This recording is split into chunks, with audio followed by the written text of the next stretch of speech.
الحمد للہ رب العالمین والعاقبۃ للمتقین والصلاة والسلام علی اشرف الانبیاء والمرسلین وعلی آلہ وصحبہ اجمعین، اما بعد۔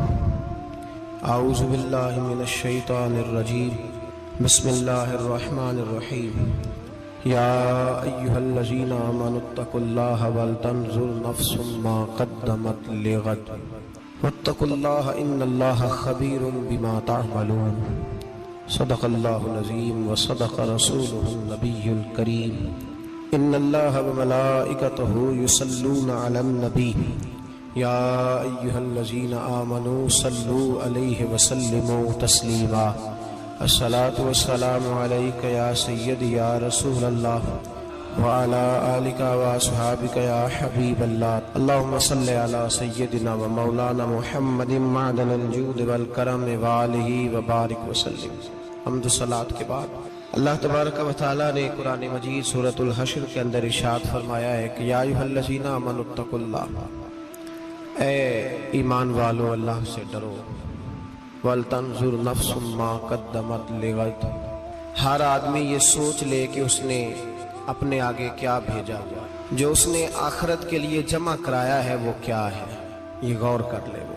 وَاتَّقُوا اللَّهَ، اور پھر ڈر جاؤ اللہ سے۔ إِنَّ اللَّهَ خَبِيرٌ بِمَا تَعْمَلُونَ، فرمایا تم جتنے مرضی پردے ڈالتے پھرو، تمہارے رب کو تمہارے تمام کاموں کی خبر ہے، اسے پتہ ہے تم کیا کرتے، وہ جانتا ہے۔ عزیز دوستو، بزرگوں اور بھائیوں، قرآن مجید نے دو چیزوں پر بڑا زور دیا ہے۔ ایک اللہ کو ماننا، اور اللہ کو ماننے کا مطلب ہے نبی پاک کو بھی ماننا۔ اللہ کو ماننے کا مطلب ہے کتابوں کو بھی ماننا، قرآن پاک کو بھی ماننا۔ لیکن دو باتیں آپ کو زیادہ ملیں گی، ایک ایمان، اور اس کے بعد سب سے زیادہ زور ہے ایمان بالآخرت پر۔ آخرت کو مانو۔ وَمِنَ النَّاسِ مَن يَقُولُ آمَنَّا بِاللَّهِ وَبِالْيَوْمِ الْآخِرِ وَمَا هُم بِمُؤْمِنِينَ۔ اللہ فرماتے ہیں کچھ لوگوں کا دعویٰ ہے کہ ہم اللہ اور آخرت پر ایمان رکھتے ہیں، حالانکہ وہ ایمان نہیں رکھتے، دعویٰ کرتے ہیں، نفاق کا مظاہرہ کرتے ہیں، منافقت کرتے ہیں۔ جو اللہ کو ماننے والا ہوتا ہے اس کا رنگ اور ہوتا ہے، جس کو پتہ ہوتا ہے قیامت کے دن اللہ کے حضور کھڑے ہونا ہے، اس کے اعمال یہ نہیں مانتے، کہتے ہیں ہم مانتے ہیں، پر مانتے، دعویٰ ہے کہ ہم مانتے ہیں آخرت کو بھی اور اللہ کو بھی، پر نہیں مانتے۔ قیامت قائم ہونا ضروری ہے۔ اگر وقوع قیامت نہ ہو تو ظالم کی تو موجیں لگ گئیں، جابر تو موج کرے گا، فاسق اور فاجر تو کہیں گے دنیا میں بھی ہم اپنے اقتدار کے زور پر جیتے رہے، آج بھی ہمیں پوچھنے والا کوئی نہیں۔ عقلاً نقلاً قیامت کا قائم ہونا ضروری ہے۔ قیامت قائم ہوگی تو مظلوم کو اس کے ظلم پر داد رسی کی جائے گی اور ظالم کو سزا ملے گی۔ ایک آدمی ساری زندگی دنیا کے اندر لوٹ مار کرتا رہا، دھوکہ فریب فراڈ کرتا رہا، اس کی راتیں شراب و کباب میں گزر گئیں، وہ مرے اور بات ختم ہو گئی، ٹھیک ہے، موج کر کے چلا گیا۔ ایک آدمی ساری زندگی اس نے اللہ تبارک و تعالیٰ کی رضا کے لیے اپنی نظر کی حفاظت کی، زبان کی حفاظت کی، یہاں تک کہ دل کی بھی حفاظت کی، وہ بھی مرے تو معاملہ ختم ہو گیا۔ اس طرح تو پھر سرکش کا کچھ بنے گا ہی نہیں۔ نظام زندگی ساری اس کی سوچ ختم ہو کے رہ جائے گی اگر قیامت قائم نہیں ہوتی۔ قیامت کا قائم ہونا حق ہے، اس لیے قرآن مجید نے ایک جگہ پہ نہیں 20 جگہ پہ یہ بیان فرمایا ہے کہ قیامت ضرور قائم ہے، قیامت، اور وہ قائم ہو کر اپنے سارے لوازمات سمیت قائم ہوگی۔ میرے نبی پاک صلی اللہ علیہ وسلم نے فرمایا مظلوم کو حق ملے گا، ظالم کو سزا ملے گی۔ جابر اس دن اللہ کی بارگاہ میں رسوا کیے جائیں گے، جن پر جبر کرتے رہے انہیں اللہ کے حضور سے عطا کیا جائے گا۔ قیامت کا وقوع ہونا ضروری ہے، اور قیامت تو جب قائم ہوگی تب ہوگی۔ دنیا میں بھی ایسا ہوتا ہے، ظلم کا انجام ٹھیک نہیں ہوتا، جبر کا انجام، جھوٹ کی زندگی لمبی نہیں ہوتی، دھوکے فریب فراڈ ملمہ سازی، ان چیزوں کی عمریں اللہ نے تھوڑی رکھی ہیں۔ وقتی طور پر ظالم کو، دھوکے باز کو، جابر کو جو مہلت ملتی ہے وہ سمجھتا ہے میری سیاست کام کر رہی ہے، وہ سمجھتا ہے میں بڑا دانا ہوں، بڑا چلاک ہوں، دیکھ لو اتنے ظلم کے، جبر کے، دھوکے کے باوجود بنا ہوا ہوں۔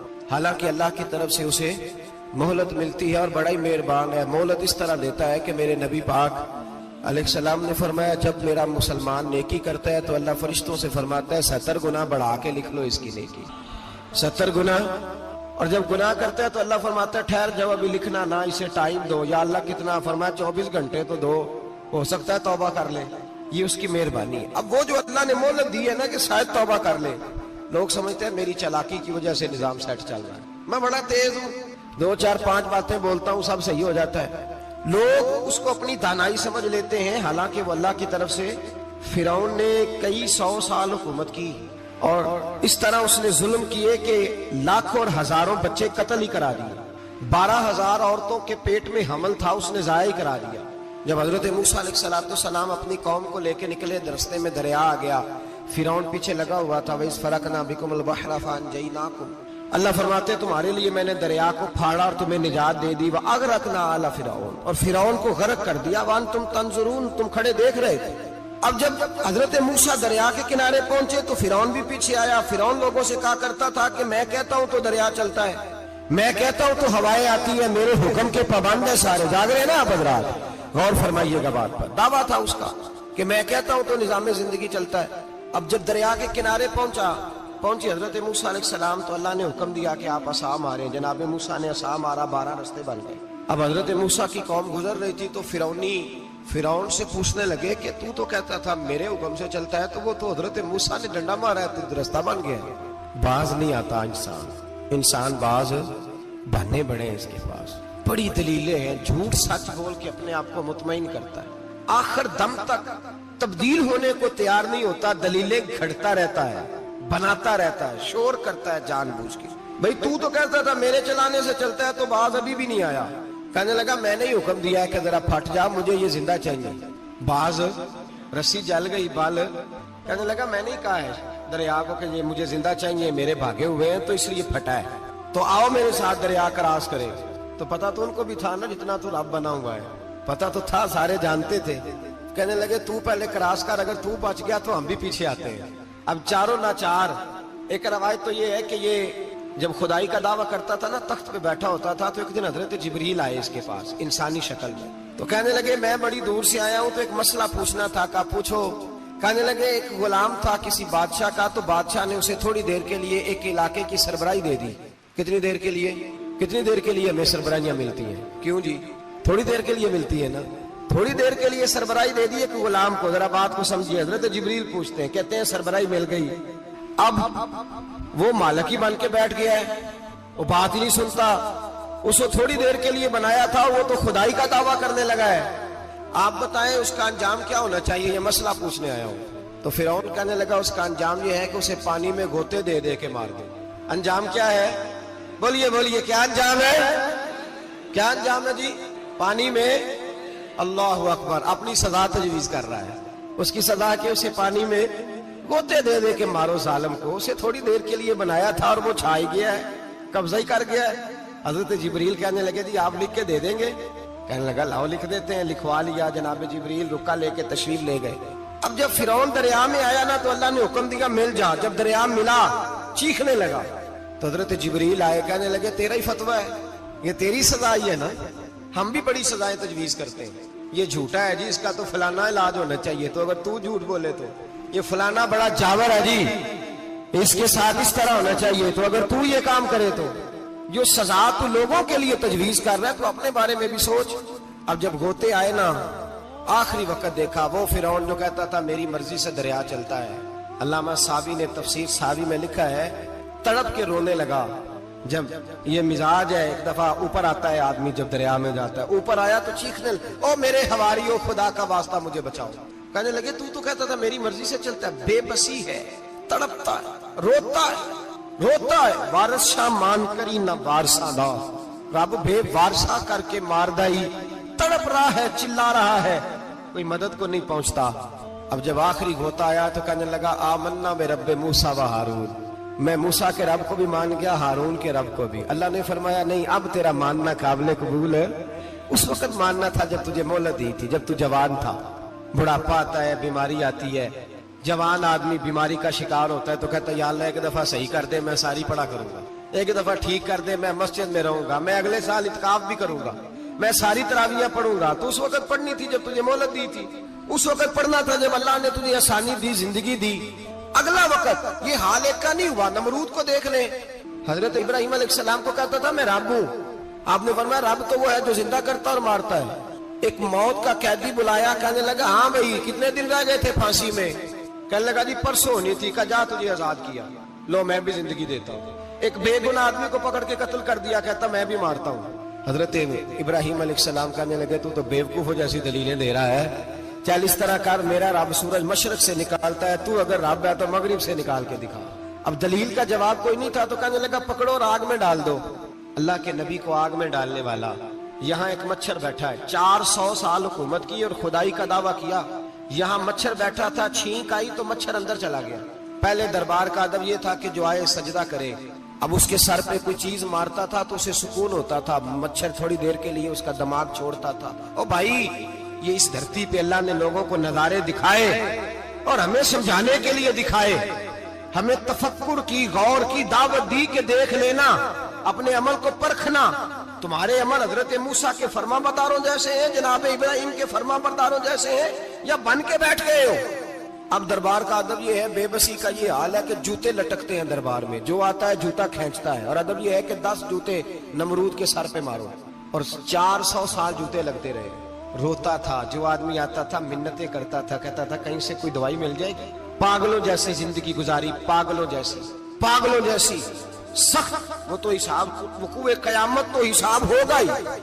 یہاں لوگ پاگل ہو کے مرتے ہیں, معذاللہ نفسیاتی مریض ہو کے مرتے ہیں. یہاں آخری وقت اتنا سخت آتا ہے کہ دنیا موت کی دعائیں مانگتی ہے. میرے بھائی جب انسان ظلم کرتا ہے تو بھول جاتا ہے کہ شاید مجھے پوچھے گا کوئی نہیں. جب وہ زیادتی کرتا ہے تو بھول جاتا ہے. جب وہ کسی کا حق کھاتا ہے تو وہ کہتا ہے شاید اس کا تو وارث ہی کوئی نہیں جس کو میں لوٹ رہا ہوں. لیکن جب اللہ کی پکڑ آتی ہے, حجاج بن یوسف ظالم تھا, اس نے اچھے کام بھی کیے تھے. قرآن پاک پر زیر زبر آراب حجاج بن یوسف نے لگوایا. محمد بن قاسم کو ہندوستان سندھ کے علاقے فتح کرنے بھی حجاج بن یوسف نے بھیجا تھا. ساری خوبیاں اپنی جگہ پر, ظالم بہت بڑا تھا. کسی آدمی نے اس کے سامنے کونے کی طرف منہ کر کے ساتھ والے سے بات کر لی تو کہنے لگا میرے خلاف کیا, اس کو لے جاؤ 2 ٹکڑے کر کے واپس لے آؤ. توتی بولتا ہے نا اقتدار, جب کسی کے ہاتھ اقتدار ہوتا ہے نا, وہ چاہے ایک گھر کا ہی کیوں نہ ہو, وہ 10 بندے فیکٹری میں کام کرتے اور جو ان کا مالک ہوتا ہے وہ کہتا میں مالک ہوں, مجھے مانو. جب تو صاحب اقتدار ہوتا ہے نا, جب تو سسر بن کے بیٹھتا ہے اور کسی غریب گھر کی بہو آتی ہے 2-4 تو کہتا میرا اقتدار ہونا چاہیے. جب میں کھانسنے لگوں تو ہر آدمی کے ہاتھ میں ٹشو پیپر ہونا چاہیے. جب میں بولنے لگوں تو بندے ہوئے ہاتھوں سے ہر آدمی جی کرتا ہوا کھڑا ہونا چاہیے. جس آدمی کا, اور یہ کام بہو بھی کرتی ہے کئی دفعہ, وہ بھی کہتی ہے کہ تمہیں پتا نہیں میں کتنا لمبا چوڑا جہیز لے کے آئی ہوں. جب میں سونے کے لیے اپنے بیڈ روم میں جاؤں تو خبردار بوڑھے بابے کو اجازت نہیں کہ وہ کھانسے. اماں کو چاہیے کہ اگر اس کو بڑی سخت پیاس بھی لگی ہے تو میرے سوتے باورچی خانے میں برتن نہ کھٹکھٹائے. جو جہاں بھی جس اسٹیج پہ بھی بیٹھتا ہے وہ کہتا ہے کوئی نہیں مجھے پوچھنے والا, میں مطلق العنان ہوں. جوان بوڑھوں کا مذاق اڑاتے ہیں, سمجھتے ہیں شاید کبھی بوڑھے نہیں ہوئے, مذاق اڑاتے ہیں. تندرست لوگ بیماروں کا مذاق اڑاتے ہیں, شاید کبھی بیمار نہیں ہونا. حجاج بن یوسف ظالم تھا, ظلم کرتا تھا, زیادتی کرتا تھا. حضرت سعید بن جبیر ایک تابعی بزرگ تھے, اتنے بڑے بزرگ تھے کہ ساری رات نماز پڑھتے تھے, سارا سال روزہ رکھتے تھے. ایک دن انہوں نے ممبر پہ بیٹھ کے کہا کہ حجاج ظلم سے باز آ جائے ورنہ اللہ کی لاٹھی بڑی بے آواز ہے. اللہ کی لاٹھی, اس کا کیا مطلب ہوتا ہے؟ اس کا مطلب ہے جب رب کی لاٹھی چلتی ہے تو اس کی آواز, جی اس کا پہلے کوئی پیغام, وہ پہلے اعلان نہیں کرتا کہ تگڑے ہو جاؤ لاٹھی چلنے لگی ہے. لاٹھی چلتی ہے پر اس کی آواز, سمجھ آ رہی ہے میری بات کی؟ جمعۃ الوداع کے لیے تشریف لانے والے احباب خاص غور فرمائیے گا. حجاج بن یوسف کو پتا چلا کہ حضرت سعید بن جبیر نے میرے خلاف بات کی, بلا لیا. کہنے لگا تو نے میرے خلاف بات کی ہے؟ فرمانے لگے کی ہے. کہنے لگا تجھے پتا ہے میں قتل کر دوں گا. آپ فرمانے لگے نہ تو زندگی کا مالک ہے نہ موت کا مالک ہے, تو کیسے قتل کر؟ کہنے لگا تجھے پتا ہے میرا؟ فرمایا میں نے تجھے نہیں, میں نے تو کئی شداد, کئی حماد, کئی قارون, کئی فرعون, کئی نمرود دیکھے, کئیوں کی داستانیں سنی. تو کون ہے؟ تو چھوٹا سا ہے. ایک جملہ ہے ملا جلال الدین رومی کا, بڑے درویش تھے, ایک بات کہہ گئے. کہنے لگے نمرود جتنے پیسے نہیں, فرعون جتنی حکومت نہیں, قارون جتنی دولت نہیں, ورنہ فرمانے لگے میرے زمانے میں بھی کئی لوگوں کا خدا بننے کو دل کرتا ہے, کئی لوگوں کا دل کرتا ہے, لیکن نمرود جتنے پیسے, فرعون جتنی طاقت اور قارون جتنی دولت نہیں, ورنہ ہو سکتا ہے لوگ دعویٰ کر جائیں معاذ اللہ ثم معاذ اللہ. یہ آج سے کئی 100 سال پہلے وہ کہہ رہے ہیں, آج تو حالات بڑے ابتر ہیں. اس کی نسبت خطرناک. فرمانے لگے حضرت سعید بن جبیر تو زندگی موت کا مالک نہیں. کہنے لگا پکڑو قتل کرو اسے لے جاؤ. جب پکڑ کر کھینچ کر لے جا رہے تھے نا تو حضرت سعید بن جبیر مسکرانے لگے. اب ظالم کے سامنے مسکرائے تو اس کو بڑا غصہ آیا, یہ میرا مذاق اڑاتا ہے. بلا لیا, ادھر آؤ, کیوں مسکرا رہے ہو, کیا ہوا؟ تو حضرت سعید بن جبیر کہنے لگے میں مسکرا رہا ہوں تیری بیوقوفی پر اور اپنے اللہ کی دی ہوئی ڈھیل پر. میں مسکرا رہا ہوں کہ یا اللہ کیا بات ہے, کیا تیرا شان ہے, کیسے لوگوں کو ڈھیل دی ہوئی ہے. میں مسکرا رہا ہوں تیری بیوقوفی پر کہ تو سمجھتا ہے شاید مجھے پوچھنے والا کوئی نہیں. کہنے لگا اس کو باہر نہ لے جاؤ, میرے سامنے قتل کرو. ٹھیک ہے جی. قتل کرنے لگے تو حضرت سعید بن جبیر نے منہ کعبے کی جانب کر لیا. انی وجہت وجہی للذی فطر السماوات والارض حنیفا وما انا من المشرکین. جب آپ نے یہ آیتیں پڑھی نا کہ میں نے منہ کر لیا ہے اپنے رب کی جانب, کرو مجھے قتل. کہنے لگا نہیں نہیں, اس کا منہ پھیرو, کعبے کی طرف ہو کے قتل نہ ہو. ہے ظالم پر پاگل ہو گیا ہے. حضرت سعید بن جبیر کے حوصلے نے شکست دے دی, ناکام ہو گیا, مخبوط الحواس ہو. کہنے لگا اس کا منہ پھیر دو. جب کعبے سے پھیرا تو آپ فرمانے لگے للہ المشرق والمغرب فانما تولى فثم وجه اللہ. اللہ فرماتا ہے تو مشرق اور مغرب سارا ہی اللہ کا ہے, جدھر بھی منہ کرو گے ادھر اللہ ہی اللہ ہے, جدھر بھی منہ کرو گے ادھر اللہ ہی اللہ ہے. چاروں جانب پھیر دے, جدھر منہ پھیرنا ہے تو نے پھیر دیا منہ. حضرت سعید بن جبیر کے گلے پہ خنجر رکھا تو آپ نے ہاتھ اٹھائے, کہنے لگے اے اللہ میرے بعد اسے کسی اور پر مسلط نہ کرنا, میرے بعد کسی اور پر مسلط نہ, بس میں آخری ہوں. جب آپ ذبح ہوئے تو اتنا خون نکلا کہ لوگ کہتے ہیں جتنا اونٹ کے وجود سے نکلتا ہے. تر ہو گیا سارا اس کا دربار. ایک سمجھدار آدمی کو بلا کے کہنے لگا اتنا خون میں نے بڑے بندے قتل کرائے ہیں پر اتنا خون نہیں نکلا. تو وہ کہنے لگے لوگ مر جاتے ہیں, مرتے وقت ڈر جاتے ہیں, سہم جاتے ہیں, خون سکڑ جاتا ہے. لگتا ہے یہ شخص جب دنیا سے گیا ہے تو ڈٹ کے گیا ہے, یہ ڈٹ کے گیا ہے دنیا سے. حجاج بن یوسف رات کو سویا تو تڑپ کے اٹھا, کیا ہوا؟ گھر والے کہنے لگے کیا ہوا؟ کہنے لگے سعید بن جبیر خواب میں آئے اور کہتے ہیں اٹھ مجھے بتا تو نے مجھے کیوں قتل کیا, بتا کیوں مارا. اگلی رات پھر سویا تو وہی خواب, پھر سویا تو وہی. گناہ نفسیاتی مریض بنا دیتا ہے, ظلم تجھے مخبوط الحواس کر دیتا ہے. جب تو زیادتی کرتا ہے تو اللہ فرماتے ہیں کہ تو اللہ کو بھولتا ہے, اللہ تجھے اپنا آپ بھلا دیتا ہے. پھر تو بھول جاتا ہے, پھر تو سیدھے رستے پہ چلتا ہے پر بھٹک جاتا ہے, پھر تو صحیح رستوں کا تعین کر کے بھی گمراہ ہوتا ہے, پھر تو روز وہی گاڑی چلاتا ہے پر اب جب تو بریک لگاتا ہے تو نہیں لگتی. جب گناہوں کے ساتھ تو مخبوط الحواس ہوتا ہے تو روز وہ کاروبار کرتا ہے, لیکن جب تیرے گناہ تجھے گھیر لیتے ہیں پھر اسی کاروبار میں تو نقصان اٹھاتا ہے. حجاج بن یوسف تڑپتا ہے, روتا ہے, یہاں تک کہ بیمار ہو گیا. پیٹ میں درد ہوتی ہے, پتہ نہیں کیا ہوا, تکلیف ہوتی ہے, پتہ نہیں. سارے حکیم, طبیب, ڈاکٹر کوئی نہ سمجھ سکا کہ بیماری کیا ہے. جو بیماریاں خدائی ہوتی ہیں ان کا لوگوں کو پتا, جو آزمائشیں رب کی جانب سے ہوتی ہیں وہ ڈاکٹروں کے ہتھے نہیں چڑھتی.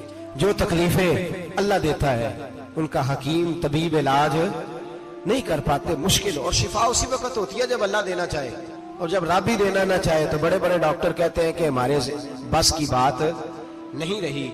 بغداد سے حکیم آئے, پیٹ دیکھا, کہنے لگے نہ تیرے معدے میں کوئی دقت ہے, نہ تیرے جگر میں, نہ کسی اور جگہ, ماجرا کیا ہے؟ ایک آخری علاج ہے, آخری. وہ کیا؟ گوشت کا چھوٹا سا ٹکڑا دھاگے کے ساتھ باندھ کے منہ میں ڈالا اور پھر ایک باریک سا تنکا لے کے اس کو اندر ڈالنے لگے گلے میں. وہ گوشت کا ٹکڑا جب حلق کے اندر اتر گیا, اس حکیم نے واپس کھینچا تو کیسے ایسی بدبو آئی جیسی کبھی سونگی نہ تھی. جانور, کیڑے مکوڑے لگے ہوئے باہر نکلے, اور جب دیکھا تو جتنے محل میں لوگ بیٹھے تھے چلاتے ہوئے نکل گئے کہ یہ کیا مصیبتیں ہیں. حکیم بھی اٹھ کے دوڑنے لگا. کہا تجھے کیا ہوا؟ کہنے لگے حجاج تیری بیماری زمینی نہیں, تیری مصیبت زمینی نہیں. کہا میری مرض تک تم کیوں نہیں پہنچ پا رہے؟ تو کہنے لگے لگتا ہے تو بد دعا کا مریض ہے, لگتا ہے تو ظلم کا مریض ہے, تو جبر کا مریض ہے. تڑپتا رہا, سسکتا رہا. ایک وقت وہ بھی آیا کہ گھر والوں نے کمرے میں بند کر کے تالا لگا دیا, دیوار سے ٹکرے مارتا. او بھائی, جو گناہوں کے بیمار ہوتے ہیں انہیں شفا نہیں ہوتی, جو ظلم, جبر, بربریت کے بیمار ہوتے ہیں انہیں سکون قلبی میسر نہیں آتا. دوائیاں ان بیماریوں کی بنی ہوئی ہیں جو بیماریاں زمینی ہیں, جو بیماریاں خوراک کی بد پرہیزی سے ہوتی ہیں, جو گناہوں کی بد پرہیزی سے ہوتی ہیں ان کی بیماریاں، ان کی شفا توبہ ہے، ان کی شفا رجوع اللہ ہے، ان کی توبہ اللہ سے معافی مانگنے سے شفا ہوتی ہے۔ حجاج جب مرنے لگا تو بلایا، یہ رنگ بھی ذرا ملاحظہ کیجئے گا، 2-4 قریبیوں کو بلایا، پتہ ہوتا ہے نا اپنے کرتوتوں کا آدمی کو، پتہ سارا ہے سردار لوکیتیاں جب پتہ ہوتا ہے سارا، بلا کے کہنے لگا جب میں مر جاؤں تو مجھے رات کو دفن کرنا ہو۔ کیوں بھئی عورت ہے؟ کہنے لگا نہیں رات کو دفنانا، ٹھیک ہے رات کو دفنا دیں گے۔ پھر کہنے لگا جب صبح ہو جائے تو صبح ہونے سے پہلے پہلے میری قبر زمین کے برابر کر دینا، نشان مٹا دینا۔ کا وجہ تو کلمہ پڑھتا ہے، حضور کا حکم ہے کہ قبر کم از کم ایک بالش ایک گٹ اونچی ہونی چاہیے زمین سے کم از کم، تو تیری قبر مٹا دے، وجہ پتہ ہوتا ہے اپنے ظلموں کا۔ کہنے لگا مجھے پتا ہے لوگ میرے مرنے کے بعد میری قبر بھی نہیں چھوڑیں گے، دنیا میں تو میرے جبر کی وجہ سے کوئی آ نہ سکا، لیکن میری قبر بھی لوگ جنازوں میں باتیں شروع کر دیتے ہیں۔ جنازوں میں نے ایسی بھی داستانیں سنی ہیں کہ کوئی مرا تو لوگ جوتوں کا ہار قبر پہ ڈالا ہے۔ نہیں بھائی تو جب زندہ تھا تو تیرے جبر ظلم کی وجہ سے نہیں کو بول سکا۔ ایک تو ایک قیامت میں حساب ہوگا، یہاں دنیا میں حساب ہونے لگتا ہے۔ اتنی لمبی زبانیں لوگوں کی لٹک کر مرتے وقت باہر نکل آتی ہیں۔ دعا کریں، جمعہ ہے، اللہ تعالیٰ ایمان کی موت عطا فرمائے، دعا فرمائے رب تعالیٰ اللہ تبارک و تعالیٰ توبہ کر کے جانے کی توفیق عطا فرمائے، جاگے جاگے اور سنے اور دعا کرے، اے اللہ تو ہمیں ظلم سے ویسے ہی محفوظ فرما، اگر ہم زیادتی کرنے لگے تو اے اللہ ہمیں اس سے منع فرما، ہمیں اس سے تو یہ توفیق دے کہ ہم باز آ جائیں اس گناہ سے۔ میرے بھائی ایک تو دنیا میں سزا ہے، پھر قیامت کی سزا ہے، اور وہ زیادہ سخت ہے، وہ زیادہ سخت ہے۔ ہم لوگوں نے نا ہیلے بہانے بڑے بنائے ہوئے ہیں۔ بینک کے ساتھ کاروبار کرنے والا کہتا ہے نہیں نہیں مجبوراً لیا ہے، مجبوراً مر رہا تھا تو آخری لمحوں پہ تھا تو جائز ہے، جائز ہے۔ اس وقت جب تجھے کھانے کو لقمہ نہ لگے تو حرام کھانا بھی جائز ہے۔ کیا دقت تھی؟ کیوں اللہ رسول کے مقابلے میں کھڑا ہوا تو؟ کیوں سود کا دھندا کیا؟ کیا تکلیف تھی؟ کیا کہاں تو الجھ گیا تھا؟ ہم جان بوجھ کے اپنے لیے جہنم کٹھی کرتے ہیں، پھر کہتے ہیں سکون نہیں زندگی میں۔ کہاں سکون آئے گا؟ کیسے آئے گا؟ ہم نے خود آگ لگائی ہے چمن میں اپنے۔ جو قیامت کی سزا ہے، میرے نبی پاک علیہ السلام نے فرمایا رب تمہیں سامنے کھڑا کرے گا، اور کس طرح کھڑا کرے گا؟ فرمایا لوگوں کے وجود سے کپڑے اتر جائیں گے، زمین اس طرح دہکے گی جس طرح تانبا زمین پہ رکھا جائے اور آگ جلائی جائے۔ تانبا دیکھا ہم لوگوں نے؟ یہ بھی گرمی گزری ہے نا، تو فرش پر جب سورج پڑتا تھا تو ننگے پاؤں چلا نہیں جاتا تھا، صحیح کہہ رہا ہوں؟ ننگے پاؤں، بچے کا پیر زمین پہ لگتا ہے تو چیخ اٹھتے، کہتے او جل گیا پیر، حالانکہ یہ فرش دنیا کے۔ اور اگر تانبے کے اندر خاصیت ہے کہ اگر کوئی دھات جلدی اور زیادہ گرم ہوتی ہے تو وہ تانبا ہے۔ میرے نبی نے مثال دی تو اس کی دی جو سخت تھا، فرمایا تانبے کی طرح زمین تپائی جائے گی، اور پھر ننگے پاؤں رب تمہیں کھڑا کرے گا۔ آج سورج کی پشت تمہاری جانب ہے، قیامت میں منہ تمہاری جانب ہوگا۔ نیزہ آپ نے دیکھا ہوگا، نیزہ ہوتا تھا، فرمایا یہ جو تم نیزے دیکھتے ہو صرف 1.25 نیزے کے برابر سورج قریب آ جائے گا، اور پھر اللہ تمہیں سامنے کھڑا کر کے تم سے سوال جواب کرے گا۔ اور حضور نے کہہ دیا ہے تو اب کسی نعت خواں کے کہنے سے بات بدل سکتی، کسی پیر کے کہنے سے جملہ بدل سکتا، کسی خطیب کے کہنے سے فکر نہ کرنا وہ سامنے جنت پڑی ہے، اب بات بدل سکتی؟ خدا کی رحمت پر بھروسہ رکھنا ضروری ہے، نبی پاک کی شفاعت کی امید رکھنا، بولیے، لیکن جو حضور نے بیان کیا ہے اس کو ماننا بھی یہ بھی ضروری ہے۔ میرے نبی پاک نے فرمایا اللہ تم سے حساب لے گا اور اللہ پوچھے گا، تم نے جواب دینا ہے۔ حضور کس شے کا؟ فرمایا جو پہنتے ہو اس کا جواب نہیں دینا، جو کھاتے ہو اس کا جواب نہیں دینا، جو اللہ کے راستے میں دیتے ہو اس کا جواب، باقی ہر شے کا جواب دینا ہے۔ ادھر جو پلاٹ ہے اس کا بھی جواب دینا ہے، اور جو بچوں کو پیسے بتائے ان کا بھی جواب دینا ہے، جو چھپائے ہیں ان کا بھی۔ ثم لتسألن یومئذ عن النعیم، جو کمیٹی اپنے محلے میں ڈالی ہے اس کا بھی جواب دینا ہے، جو سسرال کے علاقے میں ابا جی سے چوری ڈالی ہوئی ہے اس کا جواب بھی، سب کا جواب دینا ہے، تمام حساب کتاب۔ اور اللہ فرماتے ہیں میں سامنے کھڑا کر کے ہر سوال کا تجھے ہر سوال کا جواب صاحب۔ اچھا یہ جو بڑے لوگ تھے وہ حساب سے ڈرتے تھے، ہم چھوٹے لوگ ہیں ہم حساب سے ہم نہیں ڈرتے، ہم کہتے ہیں دیکھی جائے گا۔ بڑے لوگ جو تھے وہ حساب سے، حضرت ابوبکر صدیق دعا کرایا کرتے تھے، دعا کرو اللہ مجھ سے حساب نہ پوچھے۔ حضرت عمر فاروق رضی اللہ تعالیٰ عنہ اپنے بیٹے سے کہتے تھے بیٹا اپنے باپ کے لیے رحمت کی دعا کرنا، میں درگزر والا ہوں، میں حساب والا کوئی نہیں۔ بڑے لوگ ڈرتے تھے،